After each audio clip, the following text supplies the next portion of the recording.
This is super weird. Super weird. I feel like I should just have my headphones on. I should be jamming out. I should be, rocking and rolling.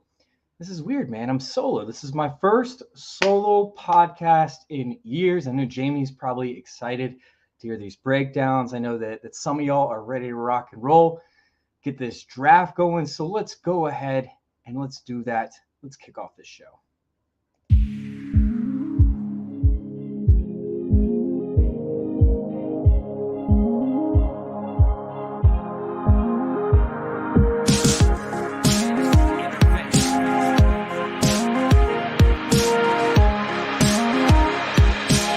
This is Fantasy Intervention.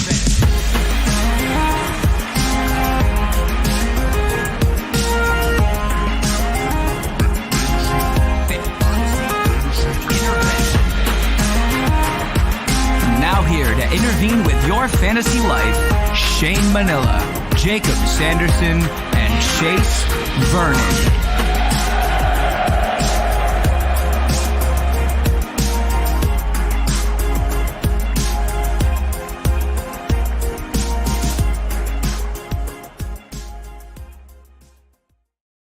What is going on, everybody? Welcome on into another episode of Fantasy Intervention. We're coming at you hot and heavy with the Scott Fishbowl 13 mock draft. That's right, we are ready to kick off this Scott Fishbowl mock draft. I'm excited to have you guys in here.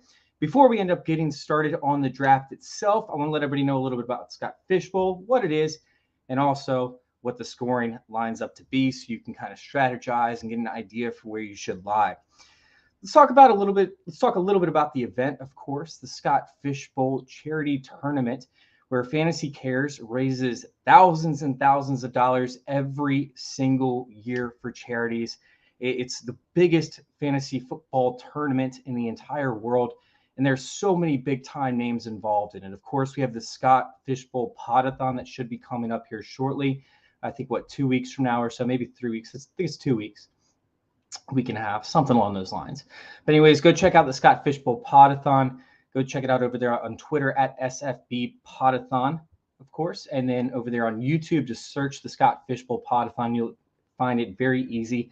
It's, I think, are we up to, 36 hours? Or is it up to 48 now?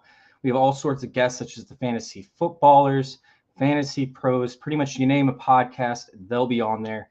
Matthew Berry, of course, will be one of the head people that will be on the show as well. I think he donated over $1,000. I'll be on there with Gator J, and I'm very excited to do so. Last year, I think I raised $6,000 while agreeing to get my chest wax.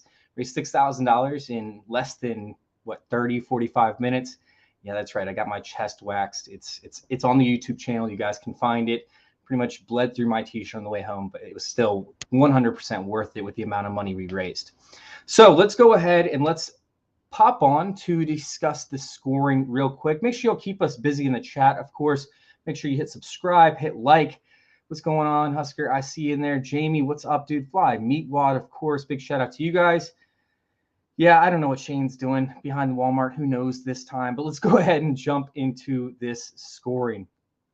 So we have 6 points per passing touchdowns, 0.1 points per completion, 0.1 points per first down, 1 point for 25 yards passing. I think it's 1 point per first down. I don't think it's 0.1.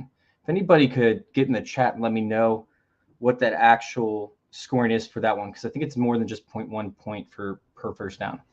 Rushing 6 points for a touchdown, 1 point for 10 yards rushing, 2 points for 2-point conversions, 1 point per first down. Yeah, I think that's 1 point per. Oh, that's for passing. Okay, gotcha. It's 1.1 points for first down on passing, and then rushing is 1 point per first down for getting a first down as a rusher. You have 0.25 points per carry, and then receiving 6 point receiving touchdown, 1 point for 10-yard receiving, 2 points per 2-point conversion, 1 point per first down, 1 point per reception. Now, there's a tight end premium on this, of course, and this tight end premium is sexy. It's an extra point per receiving first down and an extra point per reception. Tight end scoring is absolutely going to be insane. It's absolutely nuts. We're going to see probably Travis Kelce go, within the first 3-4 picks. I've seen him go 101 plenty of times, and I think that's justified. Meanwhile, there is a kicker involved. It's 3.3 points per made for an extra point. Decimal scoring bonus for field goals. So a 37-yarder is 3.7 points. A 24-yarder, for example, is 2.4 points. Special teams, 6 points for any return on the touchdown, and then 6 points if your player recovers the ball in the end zone for a fumble. Man, that is a lot. And I am very, very excited to kind of jump into the strategy for this. So let's go ahead and let's kick off this draft. I know a lot of the people in there are waiting to get this thing started. Alpha Man, you're up. I hope that you're in the place ready to rock and roll, or you're in the league ready to rock and roll, because that would suck to have a 101 auto draft. We're on the 60-second clock. Now, the roster size, all right? So there is what? One quarterback, right? 2 running backs, 3 wide receivers, 1 tight end, of course, with the tight end premium. And we also have 3 wide receivers and a super flex position. That super flex position extremely, extremely valuable this year, more so than last year, because last year it was -4 points for an interception, and I think it had like -2 points for a sack. That might have been the year before that. Obviously, it's always different scoring. So having that super flex position where it's all essentially positive points going for you without those negative points, I think is a major, major upgrade, because where you could have a wide receiver or running back playing in that super flex position because your quarterback could get you negative points. And I'm not kidding you guys. It happened more often than not where your quarterback would get you negative points. If you had like Desmond Ridder, you know what I'm talking about. So big shout out to everybody in the chat. Calvin, man, what's going on, man? I'm stoked that you're actually joining us. New follower and liker and subscriber here. Thank you so much, man. I appreciate you. Of course, Jamie being the host of the chat down there. This is awesome. And then Equinox FF, Shiloh Buff here. Make sure you guys hit subscribe and like on the channel. I'm going to go ahead and hop over to here to talk about the picks so far and make my pick. Thus far, we've had Travis Kelce at the 101, which I told you all could happen. I've seen it before. We have Jalen Hurts, Patrick Mahomes, Josh Allen. I'm shocked to see Josh Allen go at the 104. You got a steal over there. Gator J took Lamar Jackson, which sucks because that's the guy that I wanted with the rushing upside for the first points per first down. Joe Burrow went after that. So now I'm stuck with either JJ or Justin Herbert. And honestly, I want to go Justin Herbert here, but I think Justin Fields is actually going to be my pick. I'm going to go ahead and reach for him. Essentially, with this scoring, it's going to give him a major upgrade if he can get me 3 or 4 rushing first downs per game minimum. He's seeing about 8 rushing attempts to 10 rushing attempts per game. If 6 of those go for first down, you're talking about big time money, not to mention the points per carry. So he gets an additional 0.25 points per carry. If he carries the ball, let's just say 8 times, you're talking about additional 2 points on top of that. So it's essentially the same thing as getting a touchdown if you can get me 6 first downs. And of course, let me go ahead and mute this while I'm here. 6 first downs and 8 carries. All right. So, yeah, I love Fields in this format. Lamar could be rushing less this year. That's completely true. Oh, man, fly me wild. I had to turn off the sound effects. They drive me nuts. Wow. All right. Man, this is crazy. We have Trevor Lawrence going off the board, which I still think is a huge value right there. Christian McCaffrey is a fun play in this format because of the points per carry, but he's not as valuable to me as a guy like Derrick Henry or somebody on those lines. I'm not big on Nick Chubb this year, but I've seen him go a lot in the higher percentages. Meanwhile, we have Trevor Lawrence, then Jamar Chase, and Deshaun Watson after that. For me, I'm a guy that's kind of out on the wide receivers to an extent, unless one sneaks to me at like a massive, massive value. There's one guy that I'm going to be talking about here shortly that I love for this format. I love for the receiving first downs. I think he's going to lead the league in receiving first downs. If you want to try and guess who that is in the chat, please be my guest. Guess who that guy who's going to lead the league in receiving first downs, my estimate, is going to be. We have Mark Andrews after that, which I think Mark Andrews is a great value there. I think he belongs ahead of Jamar Chase for me personally. Once again, he does deal with injuries, but I'll take that value, or I'll take that risk in the Scott Fish Bowl, because you got to take a chance in order to win that. And Mark Andrews has proven in the past that he is a capable tight end 1, potentially the tight end 1 for 2023, especially if we see that volume sneak up and Zay Flowers is not ready. to take on that primary role. Rashad Bateman could deal with injuries. Odell Beckham might not be all there. So if they want to throw more, Mark Andrews is going to be involved regardless. I don't think that he's going to be completely X out of the offense.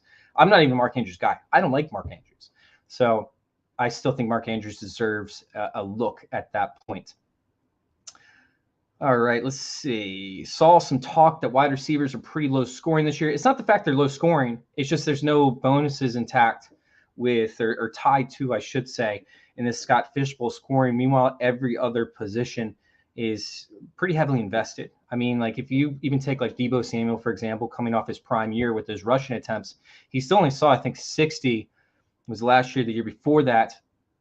And 60 rushing attempts at 0.25 points isn't going to give you much. It might give you a couple points a game, and that's not enough to really alter the scoring for a wide receiver.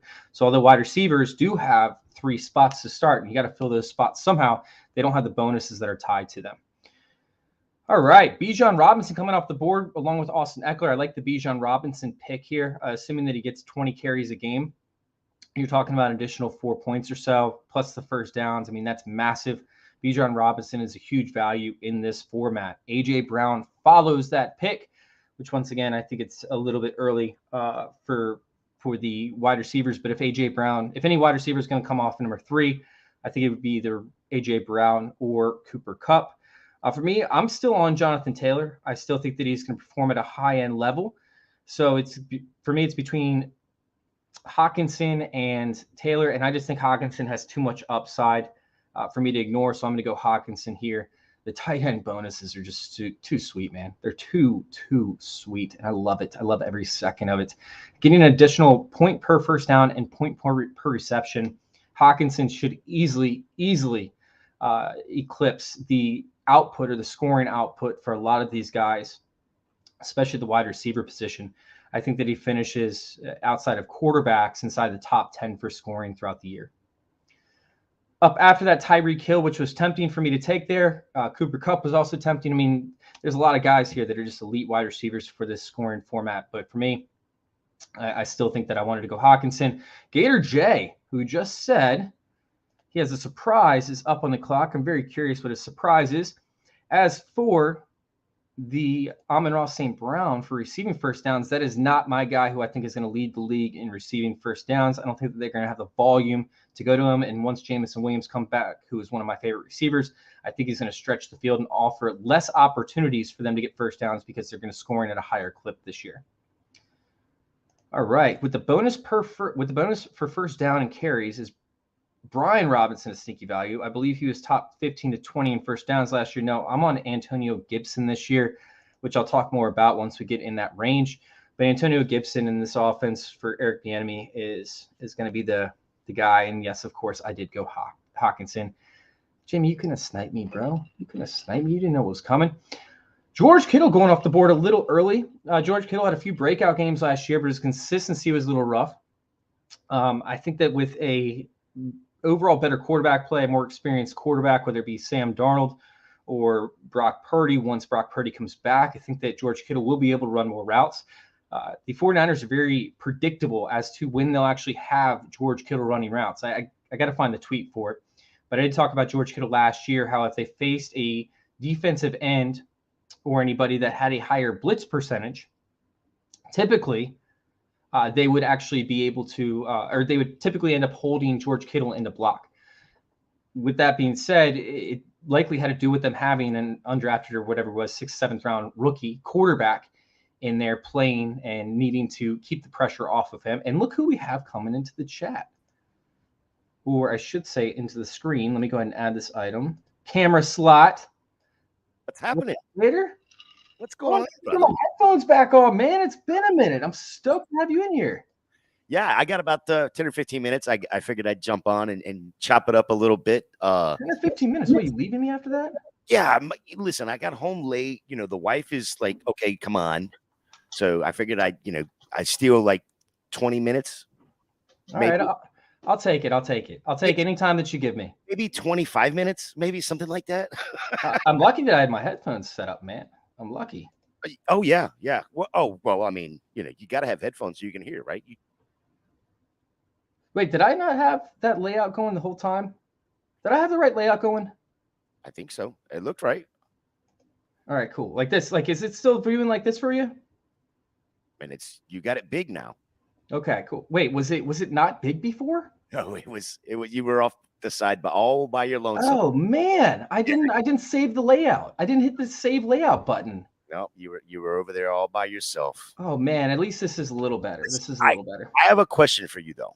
Yeah, what's up, man? Because I've seen Anthony Richardson go from end of second to shoot into the fourth round some, and here is Seth at the 3-3. I love what he did though with hammering the volume running backs, and then turning around and taking a rushing, what we think is going to be a more of a rushing quarterback, and Anthony Richardson there. Because I think if he doesn't take Anthony Richardson there, who are the quarterbacks that are left? Is you're actually looking down the board like we were the last couple of years. But the negatives, not having the negatives this year are a huge plus for these rookie quarterbacks. I mean, you're just taking, it's still a dart throw in a sense, I guess, but it's not as much of a gamble, right? Yep. So I agree with you. I love what Seth's done right there with hammering the running backs and then turning around and getting Anthony Richardson there. But what is your opinion on what Anthony Richardson can be in year one with Shane Steichen after what we saw, what he could do or what he did do with Jalen Hurts in 2 years? Yeah, I'll get to that 1 second. I do want to go ahead and talk about this pick, and then I'm going to hop on to that question because it's a great question. I'm taking CeeDee Lamb, who is, in my opinion, probably one of the biggest values on the board. I think he's going to lead the league in receiving first downs. I think that he's going to see a significant uptick in overall receptions, right?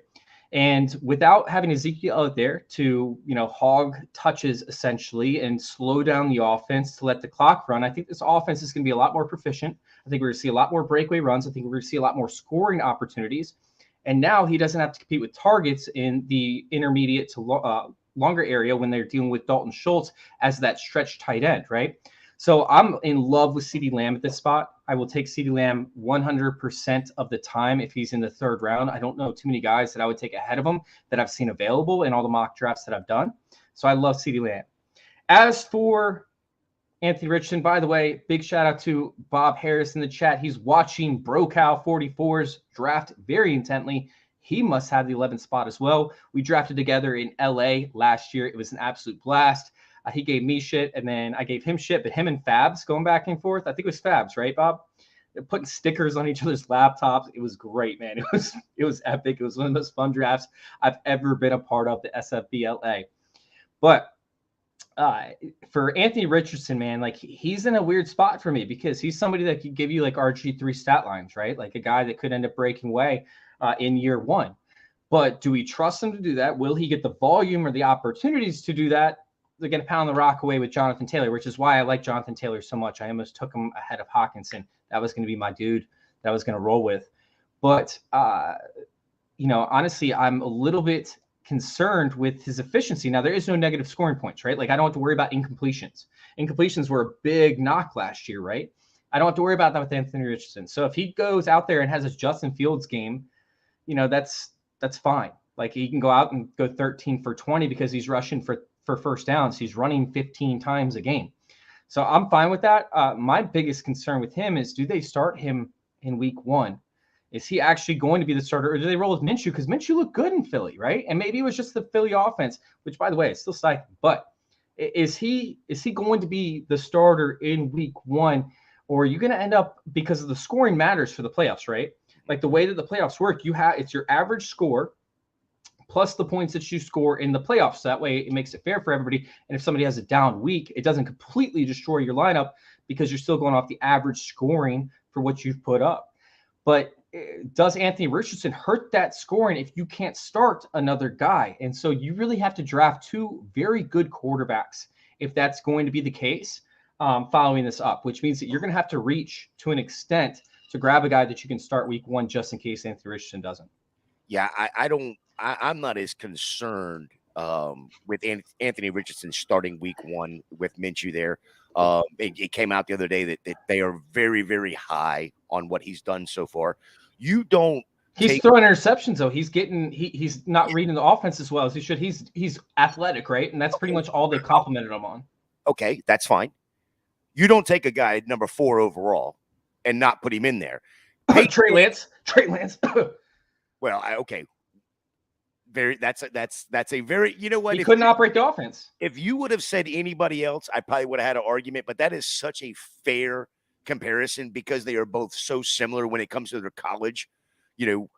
Okay, different levels of college, but still, 13 or 14 games total starting for both of them. Yeah, so that's a very fair comp. Okay, stop. Trey Lance got hurt though, right? Trey Lance got hurt. Like I don't hate Anthony Richardson. I'm not saying that he's not going to start. I'm just saying it's still in the realm of possibilities that he doesn't start. And when you're drafting, like, yeah, sure, I want ceiling, I want opportunity. I think it's fine for the Scott Fish Bowl. But in terms of like the way that this is set up and the way that the system operates, like not getting a good tight end, like if I draft Mark Andrews, who I don't love, and he gets hurt, that's not going to destroy your team, right? But if you have a quarterback that doesn't start week 1 and you draft him in 3rd round, that kind of kills your team if you make it to week 5. Now, if it's like, I don't know, Pickett, right? Like I'm not concerned if he starts week 1, in his rookie year, because I've taken him in the 10th round. I'm not taking him in the 3rd round. It's still, like I said, I think Anthony Richardson's a great pick. I think that he could blow the top off, and I think he could be one of the biggest values on the board in the 3rd round. It just makes me nervous. That's all. No, and I don't disagree with that. That's. I think he is probably the most volatile, maybe. Yeah. When you look at any of these rookies, but he's with the highest floor and also the highest ceiling. Like we don't even know where his ceiling's at right now with as athletic as he is. So, we've gone almost a full round, a round and a half almost with this draft, and we've only talked about this one player. Hey, we talked about a few others. We talked about the 11th spot. We talked about, my guy CeeDee Lamb, who's going to lead the league in first down receptions. He's probably going to have north of 90, in my opinion. Or my guy, he's going to be north of 90. And then I'm going with Ramondre Stevenson. That's my next pick. So Ramondre Stevenson is a dude that should see the touches, right? Should get the opportunities. I'm not concerned if they do RBVC because he's still going to be involved in the offense, in the first downs, in the goal line situations. He's going to get the touches. And when he sees those touches, he creates opportunities, scoring opportunities, and he creates fantasy value. So I'm going for Ramondre over here in round 4. Yeah, don't forget you just went to auto there. So I got you. Turn it off right now. No. Okay. So running back by committee they didn't do anything in the draft and when there were people that were thinking they were going to, they did not. And I think that actually boosted this value, getting him in the 4th round, especially in a scoring format like this, where it's not only the that's going to be a rushing team, at least I think it is, but the added bonus of where Scott brought back the 0.25 per carry is going to help out a lot with these running backs. And I'm surprised, to be honest, and including team 5. There's team 12, team 3 have not taken a running back with that 0.25. I know the big bonus for the tight ends, but good Lord. If you can clip a 10-yard play, first down, and then get 0.25 on top 5 times in a game, that's just it's stupid. It's stupid amount of points, and the fact that we're watching these running backs just fall. And honestly, all right, so I wanted Jahmyr Gibbs because I actually wanted to. He went, by the way, at 12, right? Jahmyr Gibbs. If I wanted Jahmyr Gibbs, I wanted Jahmyr Gibbs so I could end up doing a correlative stack with CeeDee Lamb for week 17. That was a big thing that I was trying to get, but Jahmyr Gibbs isn't really an asset in this format because I don't think he's going to get a ton of touches on the ground. I think he's going to be a receiving back. I think he's going to see some first downs, of course, but he's going to be used in space, essentially. And so he's going to have games where he booms and he's going to have games where he busts. But in terms of having that floor, it's not there for Gibbs. So I wanted Gibbs. I was going to take him, right? I'm not hating this pick at where it's at, but I'm just saying keep in mind that without a correlative stack, right? You might end up just completely wasting this pick because he's not going to do anything for you consistently from week to week. So that's something that concerns me slightly with Jahmyr Gibbs going in the 5th round. If I have Dallas players, though, I'm taking them all day. If I got Minnesota players, I'm taking them all day because I want those playoff points coming in. Mm-hmm. Or I want the opportunity, I should say, for those playoff points to come in. So I've done a bunch of mocks, but and I've only done 1 or 2 actually on a stream, and I've asked this question multiple times, and I'm it's just one of those ones where you get the it's about a 50-50 answer. So we have to get to in Scott Fish Bowl, we have to get to the playoffs first, which is daunting as it is already. But then once you get to the playoffs, how much are you looking pre-draft? How much are you looking at correlation for your playoff weeks in order to try to we're going to get to the playoffs, assuming they're boom. Now we got to get these players that are actually going to be getting stacked on top of each other for correlation. So I 100% look at that the entire time, and it has to make sense, right? Mm-hmm. So, for me, this is probably the least correlative draft I've ever had.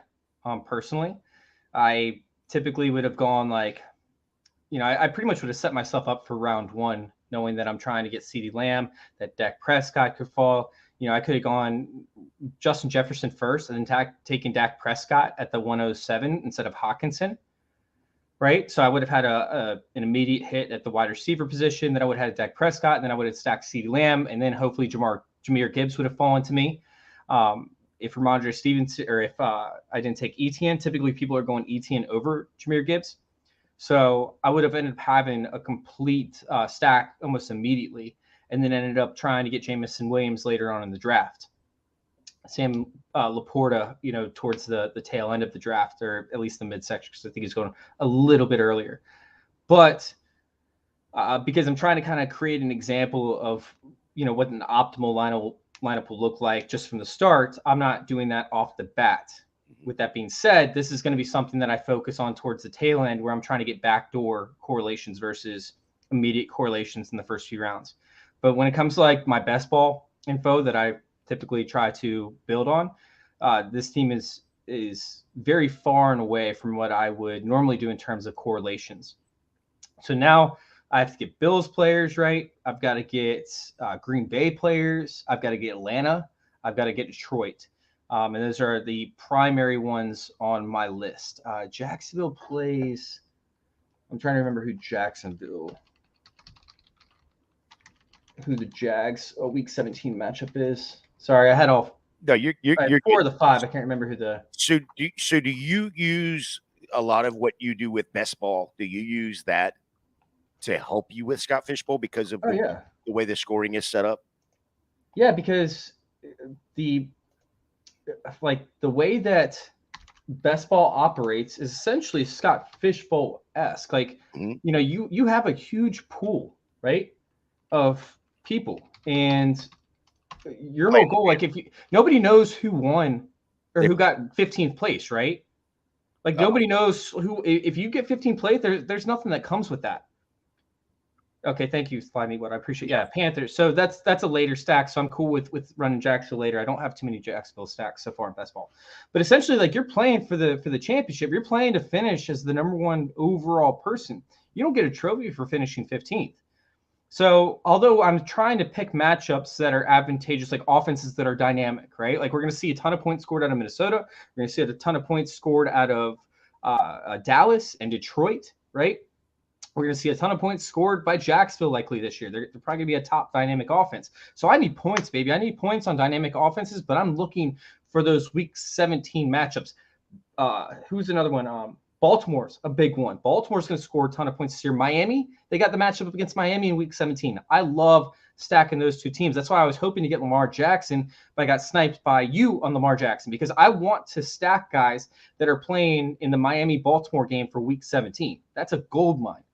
So, yeah, these correlations, they matter. You pretty much have to – it's not about best ball, by the way. Best ball's, what it is, because you're stacking year long, so I know the week 15 through 17 matchups.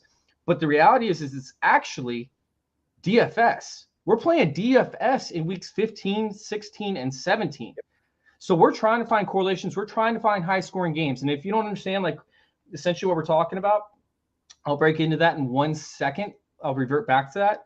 But let me go ahead and make this pick because I'm falling behind trying to figure out. And honestly, like I feel like I want to go Darren Waller to an extent just to take the value because I want the value to happen there. But I'm going to go ahead and stack Jacksonville up against Carolina for week 17. I think that's where I'm going to try to build my primary backdoor stack. So back to my point for best ball and DFS is essentially you want high scoring games and you want points to be scored. And you want guys on those teams where you think those high scoring games are going to happen in those final weeks.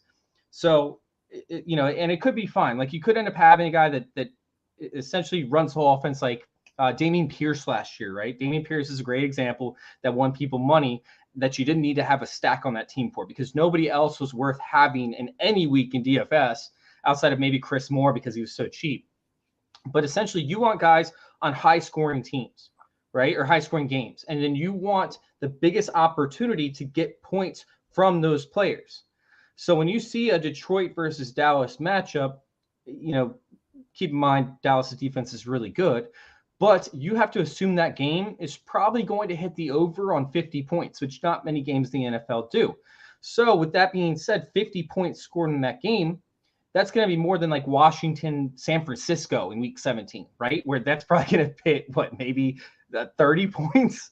I mean, we'll say 40 points for numbers' sake, for gambling's sake, but essentially they're probably going to hit like under 40 points scored, right? So, do you take the chance with Terry McLaurin to take that whole team, or do you think that it could be divided between Terry McLaurin and Dotson? And if it's divided between those two, then there's not enough points to go around for both guys to be fantasy relevant or to get you to that elevated level, to get you to that top end notch. So with that being said, you want players on games that are going to be high scoring. Miami, Baltimore is going to be high scoring in week 17, right? Dallas, Detroit is going to be high scoring in week 17.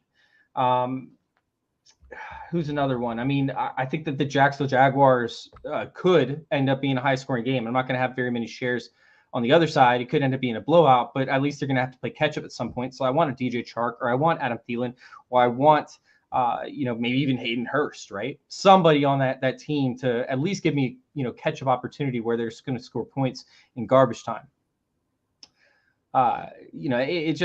It depends on how you're playing it, but typically you want stacks, DFS style stacks for weeks 15 through 17, and just assume you make the playoffs. Okay, so that's exactly what I was going to ask you next. So you're under the assumption no matter what, I'm making the playoffs. My build is going to be good enough to get me into the playoffs. I mean, half the field gets in the playoffs, right? And then from there, it's even whittled down a little bit, whatever, half and half and half all the way through. But it's still, you're looking at it like I'm making the playoffs. It's all I got to do. And then my correlations will absolutely get me to where I need to be in the promised land for that big trophy. Yeah, that's essentially the goal. And so like right now I have an option of Derek Carr or Jordan Love, right? And I queued up Jordan Love because I have Green Bay playing Minnesota. And if Jordan Love first off, Derek Carr is not going to do anything for you in New Orleans, right? He might, give you a little bit of a perk, but what we're estimating him to be is QB 12, QB 16, somewhere in that range, right? And that might even be a stretch. I was just saying, asking him to be QB 12 is going to be really a stretch. Yeah. So, but Jordan Love, who's somewhat of an unknown, right? If he finishes as QB 15, QB 16, that's great. But what's even better is he faces Minnesota, who's going to be running the score up on him, right? That's a division rivalry. That should be a high-scoring game. So if I have Hawkinson, right, and I think that Hawkinson could get me 2 touchdowns, and it's going to be a high-scoring game, that means that Jordan Love has to perform. They're not going to be able to run the ball against him all the time, and we all know that the Minnesota defense, although they cause a bunch of turnovers, it can be suspect at times because that's how they play. They'll give up a big play in order to get a turnover because it's a lot more often or a lot less often that you get turnovers than you do score touchdowns. So a turnover is so much more valuable. So taking Jordan Love and stacking him with Hawkinson when I know that I have guys late, like Dobbs, right? Like Jaden Reed, Christian Watson's probably going to be off the board soon. No, he went off the board right before me. So, I mean, you still have those guys that you can add on, even Musgrave as a tight end later in one of these drafts. I mean, that's getting something that could actually win you the tournament because although he's overall quarterback 16, it's not going to be often that he's on a team that makes it to the final week or makes it even to the second to the final week. So getting that on your roster, if he has a blow-up week in week 17, it's so valuable to have guys like that are just mid-range that could have a blow-up week. And although I think Derek Carr is a guy that could be one of those guys potentially, I also don't think that he offers the upside in week 17 that a guy like Jordan Love could offer. Yeah, I'm going to have to get off here shortly. I want to get through this at least through my next pick here. Chris Godwin. I mean, the Tampa offense is not going to be what it was with Tom Brady there. But I mean, Chris Godwin in the 7th round, that just seems a little bit, ridiculous to me. I just couldn't let him fall anymore. What is your opinion on Chris Godwin here in the 7th round in this format? I think he is going to be whether it's Baker Mayfield, whether it's Kyle Trask, whether it's Carson Wentz, whoever the hell the quarterback is. If it was me, he is going to be the relief outlet. Yeah, I mean, he's a way safer pick than like a Mike Evans, right? Like, I'm really concerned about Mike Evans this year. I am scared to death for Mike Evans because Baker Mayfield can't throw outside the numbers, and he's proven that year after year after year. He just struggles. But inside the numbers, he's very accurate. Which is I like Chris Godwin. That's exactly where Godwin plays, between the numbers, between the hashes. Yeah, and I agree with you 100%. Real quick, Fly Meat Wad feels like Goddard was a massive value. Goddard fell too far. Yes. After seeing Pitts go, there was an extreme stretch where I almost took Goddard. I swear I almost took Goddard over Ramondre Stevenson almost a whole round earlier than that. Like, I am 100% thinking that Goddard fell way too far, and Jalen Hurts, the owner of Jalen Hurts, let him go over Tony Pollard. I would have taken Goddard to stack with Hurts for that week 17 matchup up against Arizona. Arizona is one of the worst teams in the entire league up against tight ends year after year after year ever since they lost the Honey Badger the first time. So I'm 100% on Dallas Goedert for this year. I think stacking him with Hurts made too much sense. I would have taken him over Pollard. I would have taken him over Kenneth Walker for sure. Wait, no, Pollard was before that. Kenneth Walker was taken after. So obviously I would have taken him after that. But yeah, Goddard over Tony Pollard if you have Jalen Hurts. If you don't have Jalen Hurts, okay, that's something to think about. If you do have Jalen Hurts, yeah, not as sold.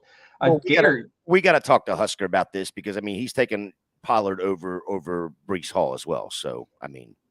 Yeah. I'm kind of moot at that point to an extent. It's an interesting matchup for week 17. I think they play the Browns in week 17. The Browns actually have a pretty good front seven, so I'm not as sold at Breece Hall in this type of competition. Mm-hmm. Oh, crap. I was still on auto. Well, oops. Whatever. I would have taken actually Rachaad White over that, to be honest with you. But it's okay. I ended up with Javonte Williams, who I don't hate, and that's a late round guy that's not going to play at the beginning of the season, potentially. That's a league winner. That's a guy that's not going to be on a lot of rosters in the finals, so I'm cool with Javonte Williams. Chase, I'm going to jump off. I appreciate you letting me to jump in here real quick. Thanks for coming in, man. Dude, absolutely. We're gonna be doing this more and more often. Again. We'll be back. It, man. All right. See you later, Jay. All right. Let's see if you guys have any questions in the chat, of course. We have, Matthew Wood said, Pat Kerrane has a great draft aid table for the playoffs. I have not seen that one yet. It's probably for best ball, of course. I actually use a system. It's called Draft Caddy. I'll talk more about it here in the next couple weeks because I'm going to reach out to the guy and see if we can work out some sort of deal. But Draft Caddy is what I use. It's phenomenal. Calvin Brown said he should have taken Olave, didn't realize 12 already had 2 QBs. So let's go ahead and let's talk about my team so far. We have Fields, who is in a position to be one of the top scorers for this format.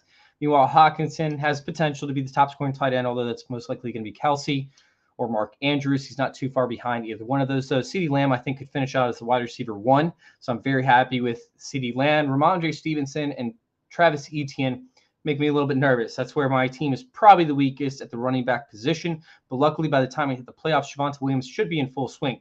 What's concerning for me is whether or not Javonte Williams will be the lead running back over Samaje Perine, or if there'll be more of a timeshare where it's a 50-50 split, or even a 40-40 split with 20% going to some of the other running backs.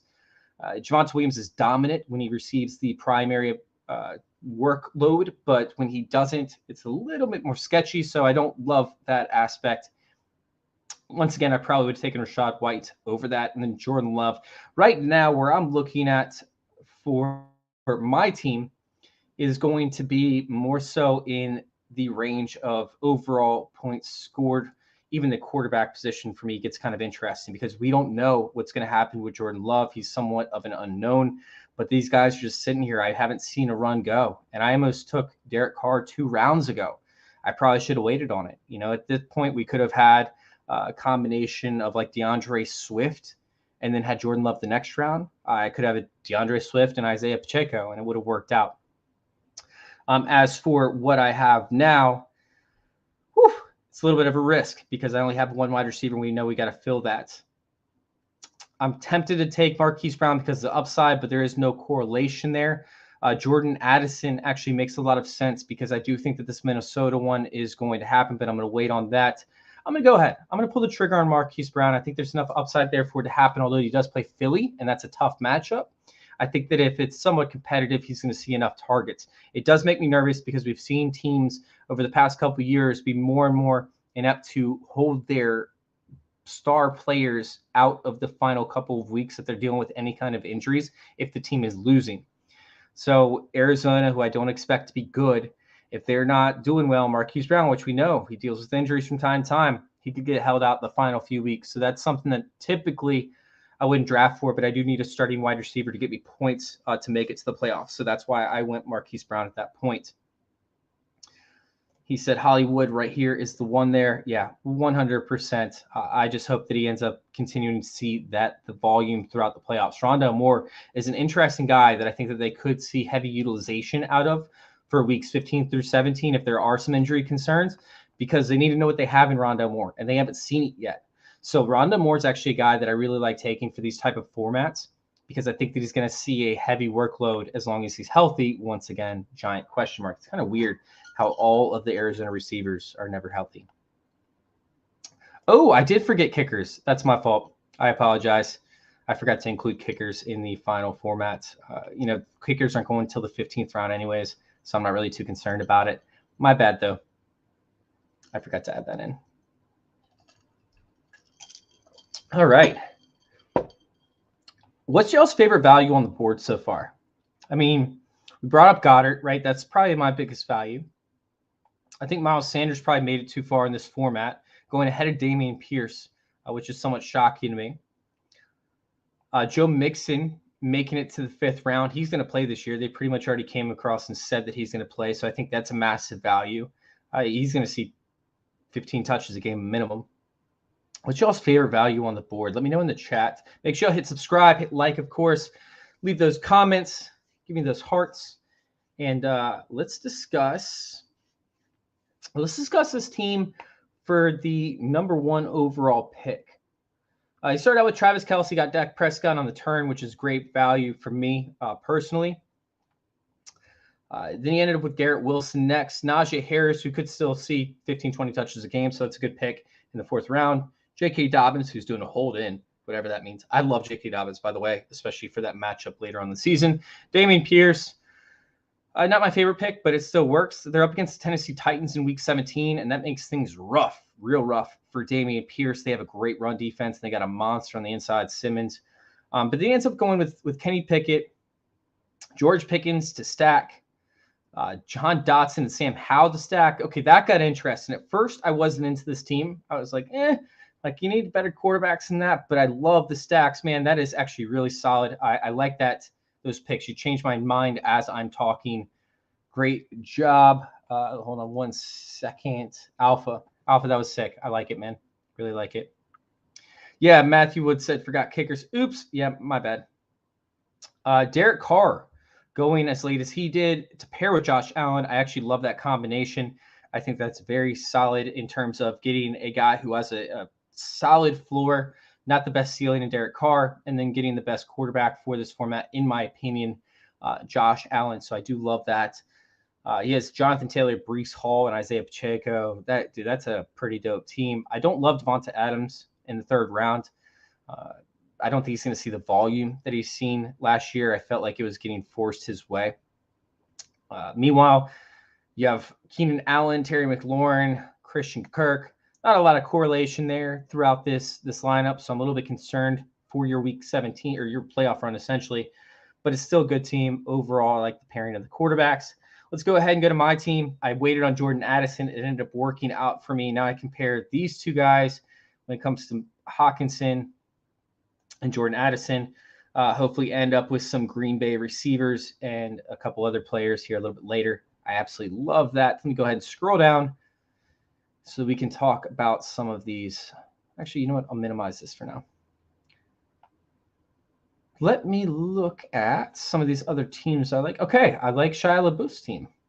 Justin Herbert's solid. A.J. Brown a little bit early for me, but I like it. If you got your guy, reach for him, especially in these games, in these formats where it's a charity tournament. If there's any place to do it, it's here.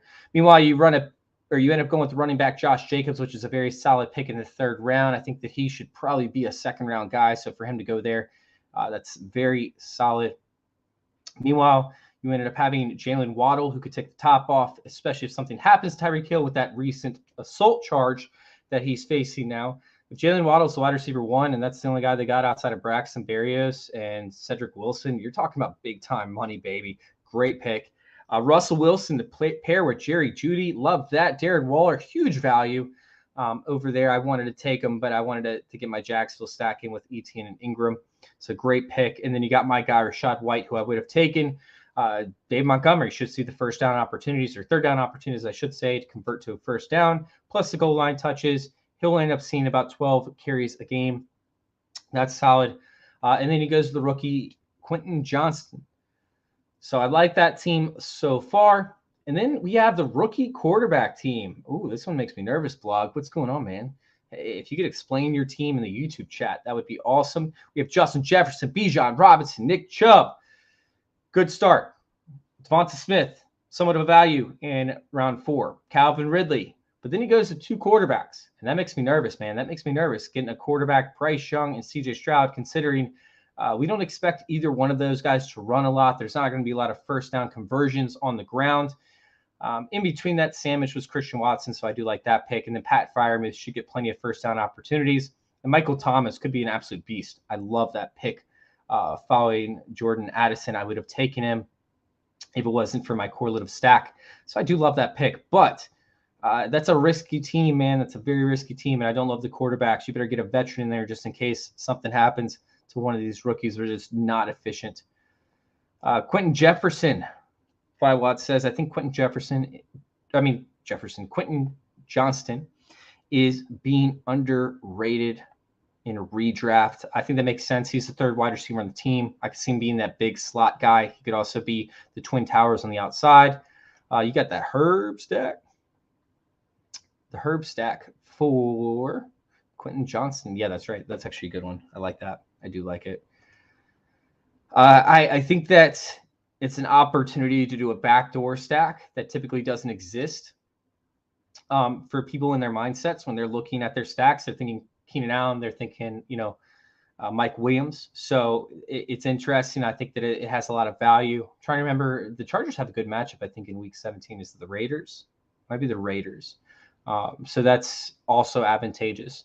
Let me know who their week 17 matchup is as I look for my pick real quick. All right. Detroit's on the board, and Detroit feels like a team that I should try to go with. I already have Dallas, right? And I talked about this beforehand. I said I'm going to try and grab some Detroit stacks later on at the wide receiver position. I got it. It's here, and I'm taking it. Jameson Williams, baby. Let's go. Now I need to focus on, building out my backup positions, building out the flex. I need some solid floor guys.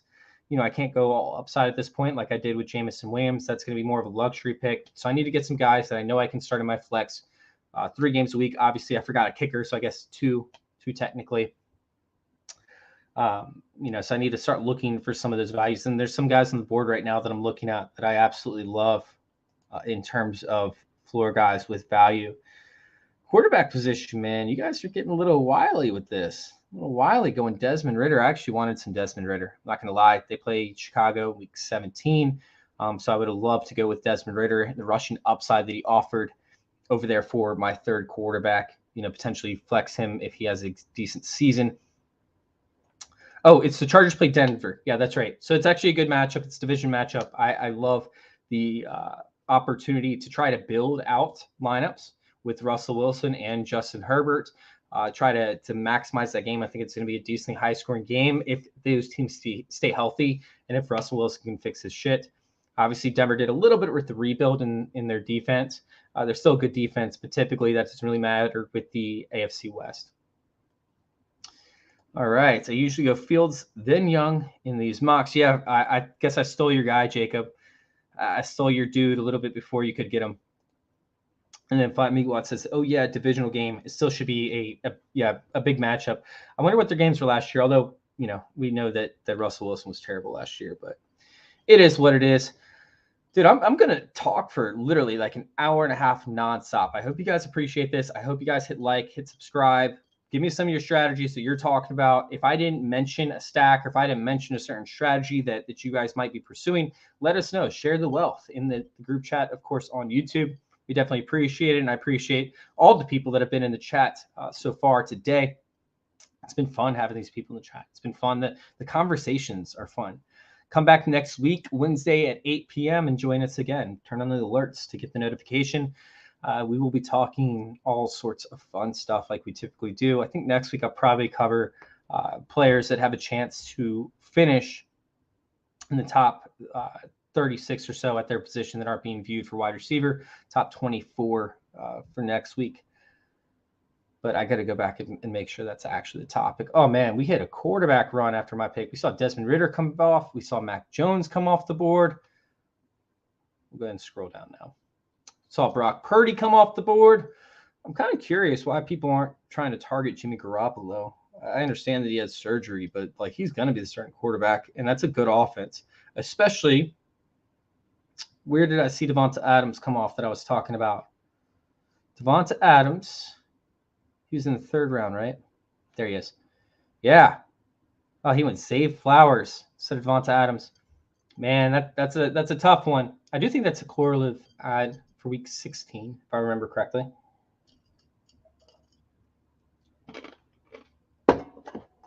That's an opportunity for Juju Smith-Schuster owners and Devonta Adams owners to get a hold on one of their guys. I told y'all I need to get a solid starter, and there's no better game. I was waiting to say this up until I got a player that was actually on one of these teams. There's no better game to have players in than the Week 17 matchup between the Cincinnati Bengals and the Kansas City Chiefs. I don't have a lot of players in that already. It's tough to do because all these players are early, right? You have so many guys. You have Ja'Marr Chase, you have T. Higgins, you have Joe Burrow, you have Joe Mixon. Those are all going in the top 5 rounds, right? And there's no way that you can end up getting all of them because they're all over the board, right? Ja'Marr Chase and Joe Burrow are going back to back. It's very tough to get both those guys. You'd be lucky to have, those two stacked. T. Higgins is going at the opposite end, typically, of those ADPs.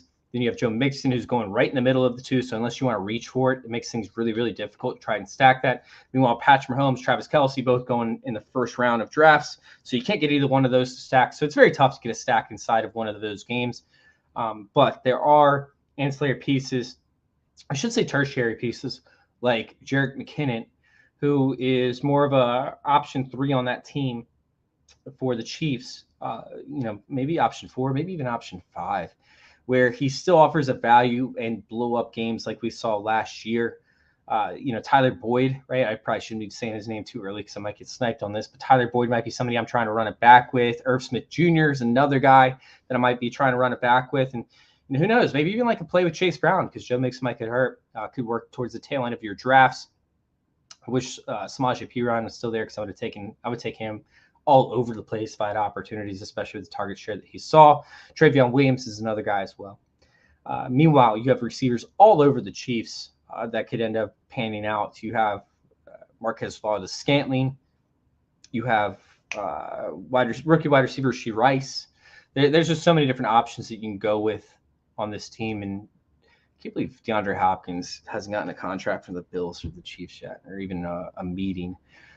But yeah, that's a game that I want people in. But typically, in order to get stacks for that, you have to take the third or fourth option on either team, along with one of the guys, or reach for people. And that's not something I'm willing to do. So I do not have a lot of stacks in there, but I do want some shares of that offense, or of those offenses. I want stacks in those, or correlative ads in those offenses. Excuse me. Talking for an hour by yourself is not easy. I know I had a break with Gator J for 10 minutes, but I'm telling you, it's not easy. All right. So looking back on this, I like Elijah Mitchell. I think Elijah Mitchell is a massive value here. And if you have Washington players like Alpha, if it comes around and Elijah Mitchell is on the board still, you need to grab him. You probably should have grabbed him over Greg Dulcich. I do like Greg Dulcich, keep in mind, but you should have grabbed probably Elijah Mitchell to run it back up against the Washington offense, although they do have a very good defense, excuse me. Meanwhile, honestly, I don't really like stacks in the game. Yeah, I guess I probably would have passed on that. I'm not going to lie. I hate that matchup, but I'm looking for guys in the Dallas offense, in the Detroit offense.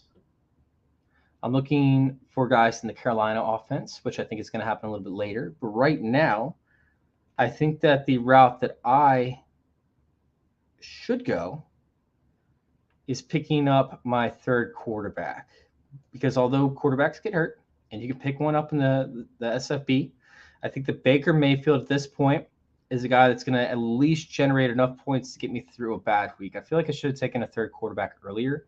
I think I'm getting the last starting quarterback on the board. If I had a guy like Tua or something like that, I would 100% grab the handcuff of Mike White. So whoever has Tua, grab Mike White. But I'm going to go ahead and get another starting quarterback, the last starting quarterback on the board, Baker Mayfield, who has the, significant advantage over Kyle Trask as of late, according to beat reporters. It looks like Baker Mayfield is going to be the locked-in starter come training camp and the preseason. We'll see what happens after that. As for the next round, players that I'm trying to acquire, Adam Thielen is obviously on the board for me. At that point, we have, I don't know if I want to go to another tight end here. Maybe an Irv Smith Jr. here in a little bit. I guess I'm going to have to see what kind of falls at this point, because I'm not really sold on any one of these guys. I might grab Mike White just for the hell of it, just in case Tua gets injured. You better grab him this round or else I'm taking him. Where did Tua go? Who has Tua? Let me know in the chat. Who has Tua? Who has Tua Tagovailoa? Oh, he went right there. Matthew, you better grab him, man. I'm taking him. I'm taking Mike White if you don't grab him. Just saying. You like this psychological warfare we're playing during a mock draft? Yeah, you like that, bro? Psychological warfare. Totally kidding. Husker said, no way Breece Hall goes before Pollard. Dude, hey, bring this. I'm about to text them. Bring combo to YouTube. Make sure you guys hit subscribe on YouTube. Make sure y'all hit like, of course. It's been fun having everybody in here in the group chat. The group chat is popping off on YouTube, youtube.com/fantasyintervention. We go every Wednesday night at 8 o'clock. I'm not saying that we'll do a mock draft every. I might start doing a mock draft every Wednesday, to be honest. But it's fun to do the Scott Fish Bowl with the different scoring every year and not to know what to expect exactly. It adds a whole different element. You don't have the same competition with the analytics. You have to know what you're doing. You have to know how to navigate. You have to do these mock drafts. You have to do these mock drafts. If you're in here, you have to do mock drafts. We have Gator J going on auto draft. Gator, come on, man. I know you had to go, but it's all good. We went on auto draft. Husker. Why is Husker on auto draft? Bro. Hold on. Oh, I'm gonna have some words for him. Hold on, Oscar. Why you on auto draft?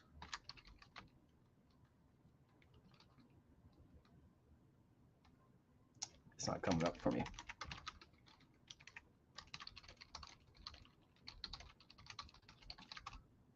All right. Let me know what the biggest values were for this draft so far in the last few rounds. I think Dalton Schultz is a big one. I think that Okonkwo could be fun up against Houston, who has a dynamic secondary up against wide receivers, but they struggle to an extent up against tight ends. I think that that's a great value. Cole Kmet was somebody that I was hoping would make it to me in a later round. I thought that he could end up falling. He did not. All right, let's see who we have. We've got... I could go with the Devonta Foreman run line and just hope that he has the efficiency that we saw with him with Tennessee and a rushing quarterback. I'm going to go Devonta Foreman. I think he's going to see the touches. They signed him for a reason, right? Who's on the Devonta Foreman train? Who's on Roschon Johnson? Who's on Khalil Herbert? I kind of want to see. I just want to see in the chat. Can you guys show me who's on?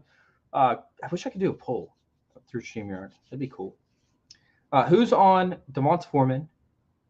I feel like I could. I got to figure that out. Who's on Deonta Foreman, excuse me. Who's on Khalil Herbert and who's on Roschon Johnson? We got, Axel's in the chat. He said, show me the pants. I got cool pants on today. These are cool shorts. What's up? We got Herbert season from Axel over here. He's saying it's Herbert season all day. I like Herbert, but I think that they signed Deonta Foreman for a reason, right? They grabbed him as soon as he popped up.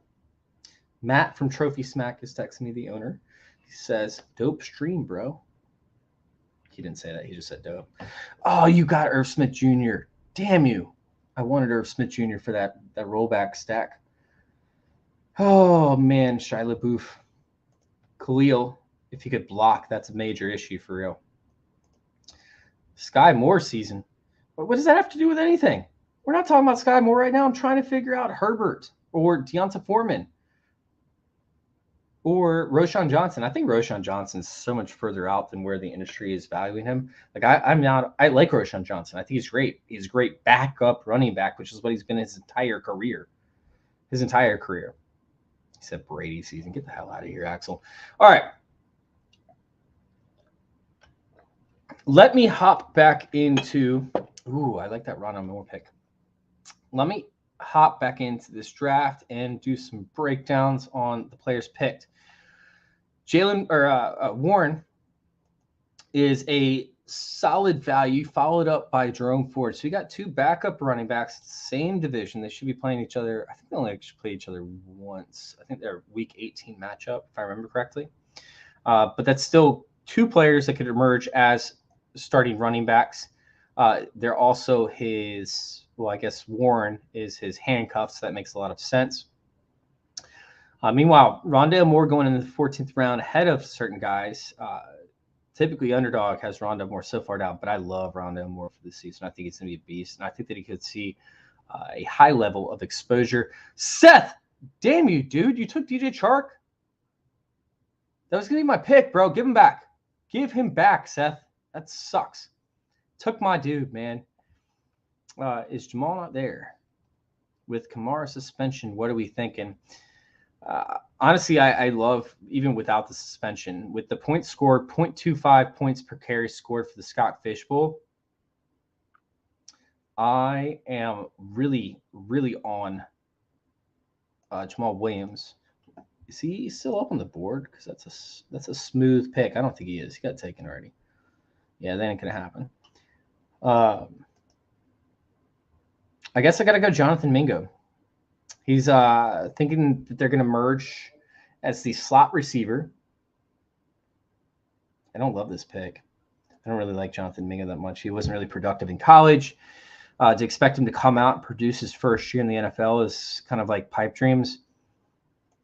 I have another guy that I saw that I liked, but I think he'll make it back to me. Yeah, I think he'll make it back to me. I guess I'll go. I'll go Jonathan Mingo and stack him with or up against my Jacksonville Jaguars Week 17 matchup. Started off as a quarterback, did Roschon. That was like some Yoda shit. Started off as a backup, did Roschon. That was terrible Yoda impersonation, by the way. All right, yeah, Husker said good pick with Mingo. I mean, at this point, you're pretty much taking, shots in the dark as to where you could go. But I would have much rather had DJ Chark as my shot other than Mingo. I love DJ Chark for this year. I'm kind of pissed that Seth took him. F you, Seth. You're not even commenting anymore, even in the chat, bro. Make sure you guys hit like, subscribe, of course, on the channel.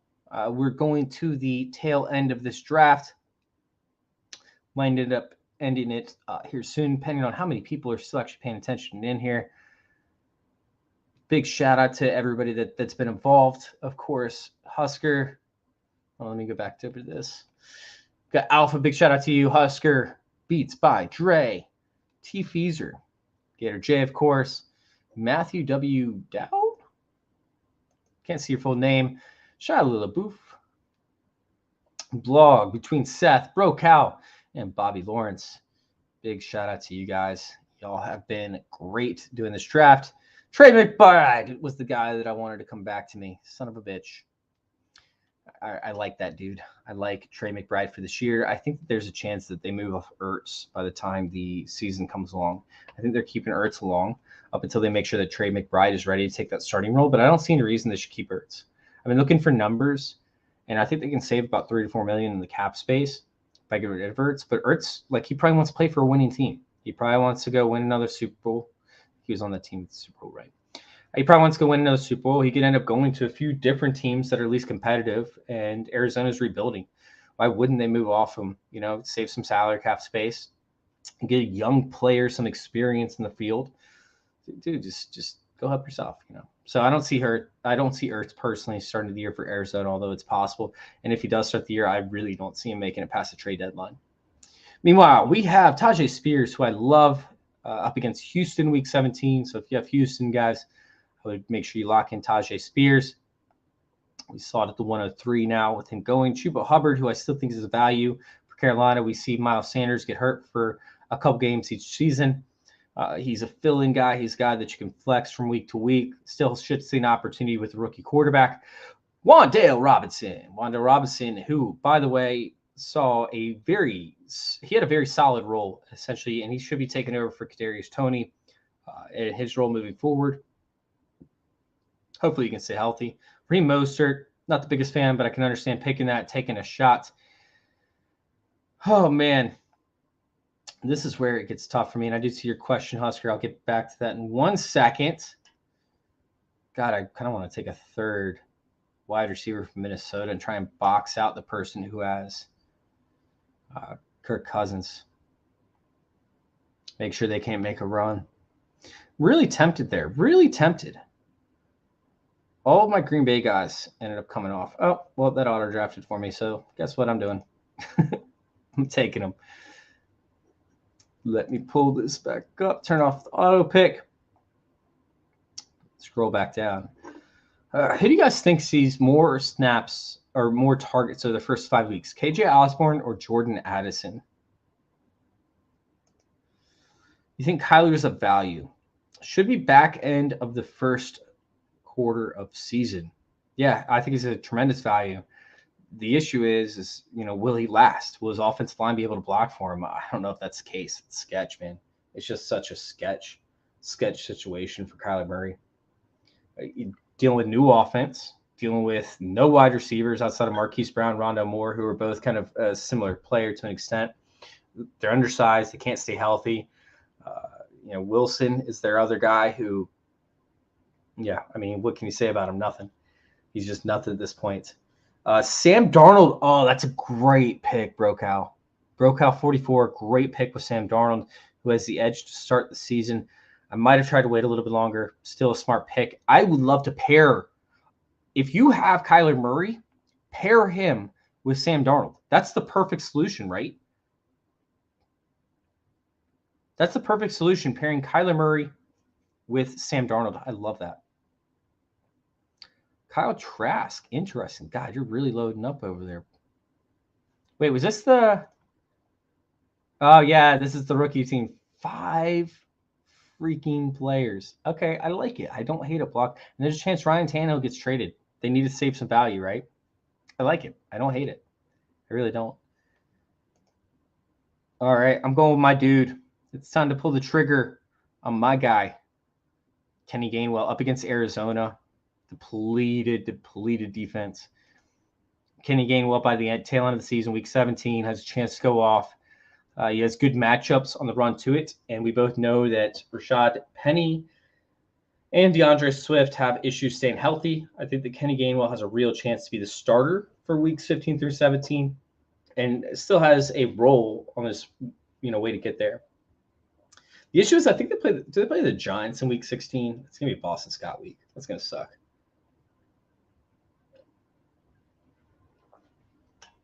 All right, so he said, why Darnold and Kyler? So it came out today that Adam Schefter believes that Sam Darnold has a very strong case to start the season way over Trey Lance. They don't like Trey Lance. They're out on Trey Lance.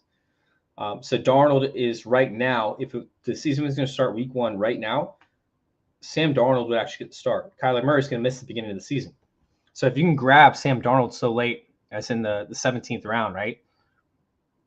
Like you can pair him with Kyler Murray, and he can start the season. Then once Kyler Murray gets healthy, hopefully Sam Darnold starts 6 weeks, maybe 4 weeks, somewhere in that range. So Sam Darnold could offer you a starter in place of Kyler Murray up until he's healthy and ready to rock and roll. So I think pairing Sam Darnold, I have that in a lot of leagues. Actually, I had Trey Lance, Kyler Murray, and that sucks due to the report. But I was going upside there. So it's fun for best ball when you can get 2 guys so late in drafts, and they can kind of counterbalance each other. I think Ben Roethlisberger and Trevor Lawrence in his rookie year had something similar to that, where it just worked out. Sam Darnold might be a trash can, but he's proved to be fantasy viable from week to week. In this offense, it's not like you can be bad in it. You have Christian McCaffrey, George Kittle, Deebo Samuel, Brandon Ayuk. Like, how can you be bad in this offense? You just can't. It's going to carry you no matter how bad you are at quarterback. It's just going to carry you.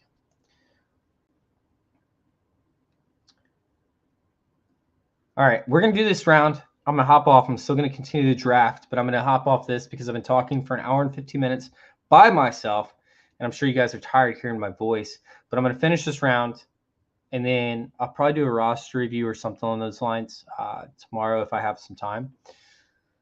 Just kind of talk about each team as we finish it up. But I appreciate you guys for tuning in, for real. It was a blast. I kind of want to do another one of these.